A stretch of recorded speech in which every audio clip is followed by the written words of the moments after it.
বেদ পাঠশালা। রীতি দুয়ার দাও খুলে করো শ্রবণ, প্রভুরই এই বচন বেদ পাঠশালা। নমস্কার, শুরু হলো বাইবেল অধ্যয়নমূলক অনুষ্ঠান বেদ পাঠশালা। এই অনুষ্ঠানে আপনাকে জানাই আমাদের প্রীতি ও শুভেচ্ছা। নিয়মিত এই অনুষ্ঠানে শুনতে পাবেন ঈশ্বরের বাক্য, পবিত্র বাইবেলের ধারাবাহিক বিশ্লেষণ। আশা করি এই অনুষ্ঠানের মধ্যে দিয়ে আত্মিকভাবে বৃদ্ধি লাভ করছেন। তাহলে শুনুন বেদ পাঠশালা। প্রিয় শ্রোতা বন্ধু, বেদ পাঠশালা অনুষ্ঠানে আপনাকে আরেকবার স্বাগত জানাই। এই অনুষ্ঠানে আমরা সাধু মতিলিখিত সুসমাচার অধ্যয়নের মধ্যে দিয়ে নতুন নিয়ম অধ্যয়ন শুরু করেছি। যখন আপনি বুঝতে পারবেন যে মতিলিখিত সুসমাচার সমস্তটাই স্বর্গরাজ্য কেন্দ্রিক, তখন আপনার নিজেকে প্রশ্ন করা উচিত, আমার কাছে এই স্বর্গরাজ্য কোন অর্থ প্রকাশ করতে চায়? আমার জীবনের জন্য এই স্বর্গরাজ্যের মধ্যে দিয়ে কি আধ্যাত্মিক আবেদন দেখতে পাই? যোহন বাপ্তাইজক এবং যীশু খ্রিস্ট এই প্রশ্নের উত্তর দিয়ে বলেছেন, স্বর্গরাজ্য সন্নিকট। তারা বলেছেন, যেখানেই স্বর্গরাজ্য বিষয়ক সমস্ত কিছুই আমাদের সামনে রাখা হয়েছে। আর এখন প্রশ্ন হল, আমরা কি ঈশ্বরকে আমাদের রাজা হতে দেব? আমরা কি আমাদের জীবনের মধ্যে দিয়ে তাঁর ইচ্ছা স্বর্গে যেমন তেমনি এই পৃথিবীতেও পূর্ণ হতে দেব? সাধু মতিলিখিত সুসমাচারে এই বিষয়গুলি আমাদের সামনে আসে। যোহন বাপ্তাইজক এবং যীশু খ্রিস্ট আমাদের প্রশ্নের উত্তর রূপে আরও বলেছেন যে মন ফিরাও, কেননা স্বর্গরাজ্য সন্নিকট। এই মন ফিরানো বা অনুতাপ করার অর্থ হল একদিক থেকে সম্পূর্ণ অন্যদিকে ফেরা। আপনাকে মন ফেরাতে বা অনুতাপ করার জন্য বলার অর্থ হচ্ছে মনের পরিবর্তন করতে বলা, ইচ্ছার পরিবর্তন করতে বলা, দিকের পরিবর্তন করতে বলা। ইহা ছাড়াও আরেকটি অর্থ হল আরেকবার চিন্তা করো। যোহন বাপ্তাইজক এবং যীশু খ্রিস্ট এই মন ফিরাও কথাটির মধ্যে দিয়ে আমাদেরকে অনেক বিষয়ই বলেছেন। প্রথমত, তারা সেই রাজার বিষয় এবং সেই রাজা তাঁর রাজ্যের মধ্যে দিয়ে কি বলছেন সেই বিষয়ে চিন্তা করতে বলেছেন। যখন আপনি এই বিষয়ে চিন্তা করবেন, তখন উপলব্ধি করবেন যে সেই রাজা তার রাজ্যের একটি মান উপস্থিত করেছেন যা আমাদের থেকে আলাদা। স্বর্গরাজ্যের মান আমাদের সংস্কৃতির মানের থেকে আলাদা এবং ইহা আমাদের সমাজের চিন্তাভাবনার সঙ্গে একমত নয়।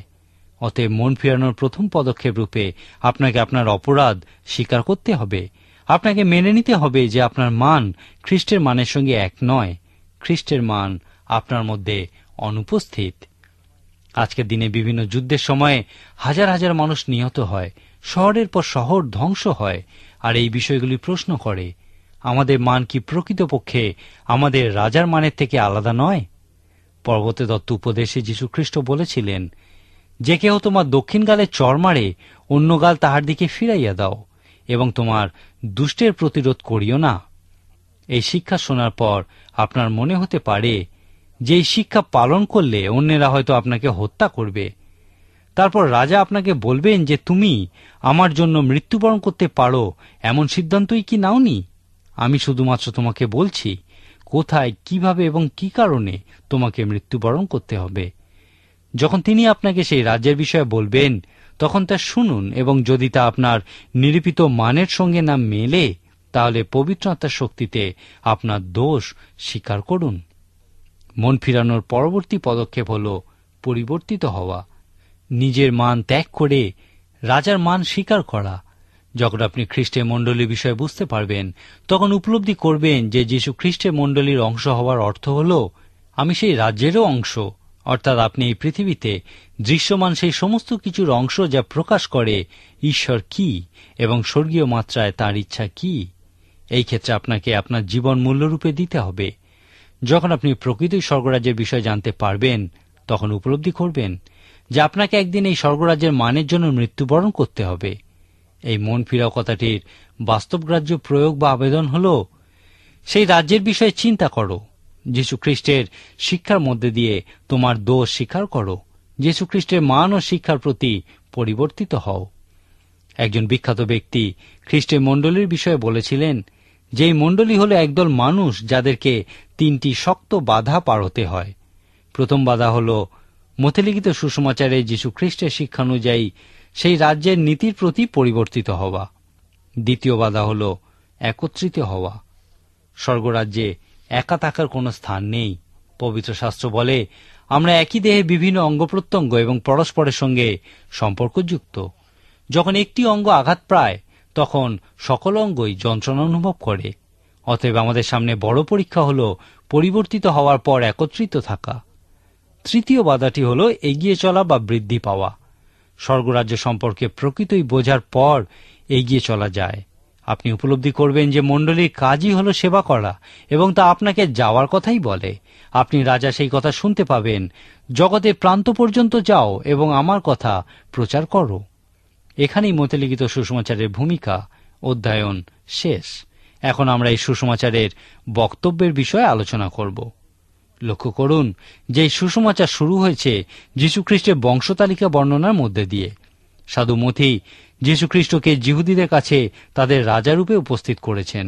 জিহুদীদের কাছে তাদের রাজার বিষয়ে বলতে গেলে প্রথমেই তার বংশবৃত্তান্ত বলার প্রয়োজন ছিল। সেই জন্যই তিনি এই বংশতালিকা দিয়েই শুরু করেছিলেন। লক্ষ্য করুন, এই বংশবৃত্তান্ত আদমের থেকে শুরু হয়নি, কারণ সাধু মথি দেখাতে চেয়েছিলেন যে যীশুখ্রিস্ট অব্রাহামের বংশধর ছিলেন। লূক লিখিত সুসমাচারের 3 অধ্যায়ে বর্ণিত বংশতালিকা কিন্তু আদমের থেকেই শুরু, কারণ সাধু লূক অন্য একটি চিন্তাধারায় এই সুসমাচার লিখেছিলেন। তিনি যীশুখ্রিস্টের মনুষ্যত্ব প্রমাণ করার জন্য লিখেছিলেন। সাধু মতে লিখিত সুসমাচারে যীশুখ্রিস্টের বংশবৃত্তান্ত পড়ার সময় দু একটি বিশেষ আকর্ষণীয় বিষয়ে লক্ষ্য রাখুন। আপনি এখানে রুত এবং বয়সের বিষয়ে দেখতে পাবেন। এই বয়সের মায়ের নাম ছিল রাহব। এই রাহব একজন বেশ্যা ছিলেন। আপনার কি মনে হয় না যে যীশুখ্রিস্টের বংশে এই রকম একজন মহিলার উপস্থিতি খুবই কৌতূহলোদ্দীপক একটি বিষয়? আমি আগেই বলেছিলাম যে যীশুখ্রিস্টের জন্ম বিষয়টির উপর বিশেষ জোর দেওয়া হয়নি। এখানে তার পুনরুত্থানের বিষয়ে বেশি জোর দেওয়া হয়েছে। সাধু মথি লিখিত সুসমাচারে যীশুখ্রিস্টের অলৌকিকভাবে জন্মগ্রহণ করার বিষয়টা লক্ষ্য করুন। আমি এমন অনেক পণ্ডিত ব্যক্তির কথা শুনেছি যারা যীশুখ্রিস্টে বিশ্বাস করেন, কিন্তু তার অলৌকিকভাবে জন্মগ্রহণের বিষয়টা বিশ্বাস করেন না। সুসমাচারগুলি যে মহান অলৌকিক বিষয়ের উপর জোর দেয় তা সেই অলৌকিকভাবে জন্মগ্রহণ করা নয়, কিন্তু ঈশ্বরের মাংসে মূর্তিমান হওয়ার বিষয়েই তারা বেশি জোর দেয়। আপনি কি প্রকৃতি বিশ্বাস করেন যে ঈশ্বর মাংসে মূর্তিমান হয়েছিলেন? আপনি কি সত্যিই বিশ্বাস করেন যে ঈশ্বর মানুষরূপে এসেছিলেন যেন তিনি আমাদের সঙ্গে যোগাযোগ করতে পারেন এবং আমাদেরকে রক্ষা করতে পারেন? যদি কেউ এই বিষয়টি বিশ্বাস করে, তাহলে কেন সে বিশ্বাস করবে না যে ঈশ্বর অলৌকিকভাবে মানুষরূপে জন্মগ্রহণ করতে পারেন? এই সুসমাচারগুলি আমাদেরকে বলে যে মরিয়ম যখন যীশুখ্রিস্টকে গর্ভে ধারণ করেছিলেন তখন তিনি কুমারী ছিলেন এবং তার স্বামী যোসেফ তাকে সন্দেহ করেছিলেন, কিন্তু ঈশ্বর যোসেফের কাছে সেই সত্য প্রকাশ করেছিলেন যে তিনি মরিয়মের গর্ভে সন্তান দিয়েছেন। এখন যীশুখ্রিস্টের এই জন্মবৃত্তান্তে তাঁর নামের বিষয়ে লক্ষ্য রাখুন, কারণ ইহা বিশেষ গুরুত্বপূর্ণ। যিশু নামের অর্থ হচ্ছে মুক্তিদাতা, অর্থাৎ যীশুখ্রিস্ট একজন মুক্তিদাতা। তারপর ইম্মানুয়েল নামের অর্থ হচ্ছে আমাদের সহিত ঈশ্বর। এই ইম্মানুয়েল কথাটি তিনি কে ছিলেন তা আমাদের কাছে প্রকাশ করে। যীশুখ্রিস্টই হলেন ঈশ্বর এবং তিনি আমাদের সঙ্গে আছেন। কিন্তু আপনি কি তা বিশ্বাস করেন? আর যদি আপনি ইহা বিশ্বাস করেন, তাহলে আপনি অবশ্যই তার অলৌকিকভাবে জন্মের বিষয়টিও বিশ্বাস করবেন। এখন আসল প্রশ্ন হচ্ছে, আপনি অলৌকিক ঘটনায় বিশ্বাস করেন? যদি আপনি বাইবেলের সবথেকে মহান অলৌকিক ঘটনাগুলির একটি যীশুখ্রিস্টের পুনরুত্থানে বিশ্বাস করেন, তাহলে অবশ্যই তার অলৌকিকভাবে জন্মের ঘটনাতেও বিশ্বাস করবেন। সুসমাচারে যীশুখ্রিস্টের জন্মবৃত্তান্ত খুবই সতর্কতার সঙ্গে অধ্যয়ন করুন। আমাদের একটা ধারণা আছে যে সেই সময় সুন্দর স্ত্রীরূপী স্বর্গদূতেরা গান গাইতে গাইতে এসেছিল, কিন্তু পবিত্র শাস্ত্র তা বলে না। শাস্ত্র অনুযায়ী স্বর্গদূতেরা স্ত্রী নয়, এবং সেই সময় স্বর্গীয় বাহিনীর এক বৃহৎ দল গান গাইতে গাইতে এসেছিল এবং বলেছিল, ঊর্ধ্বলোকে ঈশ্বরের মহিমা, পৃথিবীতে তাহার প্রীতিপাত্র, মনুষ্যদের মধ্যে শান্তি। ইহা খুবই আকর্ষণীয় একটি বিষয় যে প্রত্যেকবার যখন স্বর্গদূতেরা আবির্ভূত হয়েছিলেন তারা বলেছিলেন, তোমরা ভয় করিও না। যদি স্বর্গদূতেরা সুন্দর স্ত্রীর মতো হতো তাহলে তাদেরকে এই কথা বলার প্রয়োজন হতো? অনেক সময় আমরা একটা ছবি দেখি যে একটি শিশুকে জাউপাত্রে শোয়ানো আছে এবং 3 জন পণ্ডিত নতজানু হয়ে তাকে উপহার প্রদান করছেন, কিন্তু পবিত্র শাস্ত্রানুযায়ী এই পণ্ডিতেরা সেই শিশুর জন্মের অনেক দিন পর তাকে দেখতে এসেছিলেন। এখানে আরও লক্ষ্য করুন যে জিহুদীদের রাজা কোথায় সেই পণ্ডিতদের এই প্রশ্নে সমস্ত জেরুসালেম শহরে একটা আলোড়নের সৃষ্টি হয়েছিল। কারণ সেই সময় জিহুদীদের রাজা ছিলেন সেই হেরোদ, যিনি একজন ইদোমীয় ছিলেন, অর্থাৎ তিনি সেই এশোর বংশধর ছিলেন। আমরা ওবেদীয় ভাবাদীর পুস্তকটি অধ্যয়নের সময় এদের বিষয়ে বিস্তারিত আলোচনা করেছিলাম। এই ইদোমীয়রা ছিল জিহুদীদের পরম শত্রু এবং রাজা হেরোদ খুবই নৃশংস রাজা ছিলেন। সেই জন্য এই প্রশ্নে তারা খুবই ভীত হয়ে পড়েছিল। রাজা হেরোদ সেই পণ্ডিতদের কাছ থেকে যীশু খ্রিস্টের জন্মের বিষয় শুনে হিসাব কষে তার বয়স 2 বছরের কাছাকাছি অনুমান করেছিলেন। সেই জন্য তিনি তৎকালীন জেরুসালেমের 2 বছর এবং তার কম বয়স্ক শিশুদের হত্যা করার আদেশ দিয়েছিলেন। এই কারণেই যখন সেই পণ্ডিত ব্যক্তিরা সেই নতুন রাজার খোঁজ করেছিলেন, সমস্ত জেরুসালেম ভয়ে কেঁপে উঠেছিল। এখন যীশু খ্রিস্টের এই জন্মবৃত্তান্ত থেকে আমরা ব্যক্তিগত আধ্যাত্মিক আবেদন রূপে কি দেখতে পাই? এই বৃত্তান্তে 3 ধরনের মানুষের কথা বলা হয়েছে। প্রথমত, সেই পণ্ডিত ব্যক্তিরা যারা যীশু খ্রিস্টের সন্ধান করছিল। পুরাতন নিয়ম শুরু হয়েছে সেই প্রশ্নের মধ্যে দিয়ে যে কোথায় তুমি।